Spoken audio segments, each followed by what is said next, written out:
in his letter to the Corinthians. Do you know that the runners in the stadium all run in the race, but only one wins the prize? Run so as to win. Every athlete exercises discipline in every way. They do it to win a perishable crown, but we an imperishable one. Thus I do not run aimlessly. I do not fight as if I were shadow boxing. No, I drive my body and train it for fear that having preached to others, I myself should be qualified. So let us now pray. The Lord Jesus, our strength and our joy, calls all human beings to himself, so that all who are weary and find life burdensome may be refreshed by walking in his love.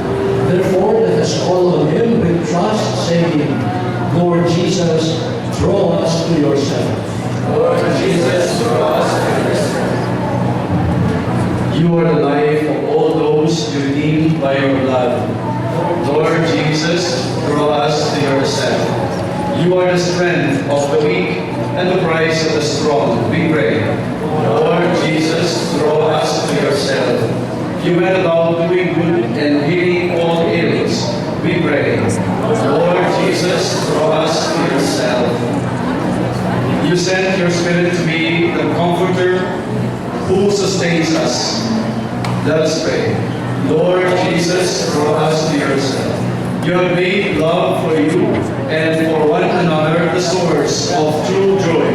We pray. Lord Jesus, draw us to yourself. You heed our prayer that our joy may be full. We pray. Lord Jesus, draw us to yourself. You want us to be of one heart and one mind in you. We pray. Lord Jesus, draw us to yourself. Let us pray.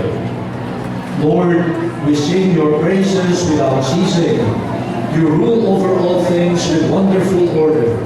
You temper the cares and burdens of our toil, and by giving us rest and healthy recreation, you refresh our weary bodies and minds. We entreat your kindness that this place and its facilities will contribute to leisure activities that renew the spirit and strengthen mind and body. Grant that all who meet here may find the enrichment of companionship and together offer you the praise that is your due. We ask this through Christ our Lord. Amen.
May God, who brings life to our minds and strength, to guide us in all we do, so that each day we will find gladness and friendship now and forever. And may Almighty God bless you all, the Father, and the Son, and the Holy Spirit.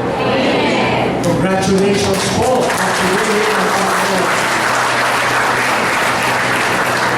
Ang kanyang kalooban kung hindi natin siya kilala.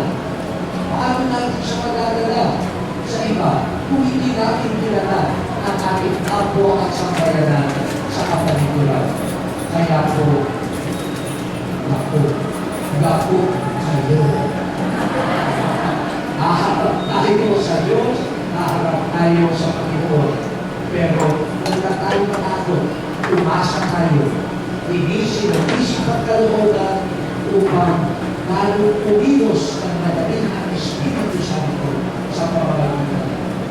At sa mga ispo, pupunta ako sa Roma, at baka sa Biyernes ay magkaroon kami ng meeting with ako.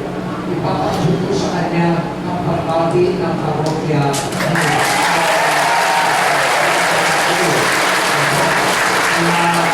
Pagkulitin po natin, ayaw kong mambola. Ayaw kong sasabihin, alam nyo, may parokya doon, may ganito ginawa. Ano natin talaga, sa katuparan natin ang ating mission. At ito na. Sa ngalan ng buong Archdiocese of Manila, aking pong dinidiktaran na bukas na ang ikalawang General Pastoral Assembly ng Parokya ni San Juan de la Cruz.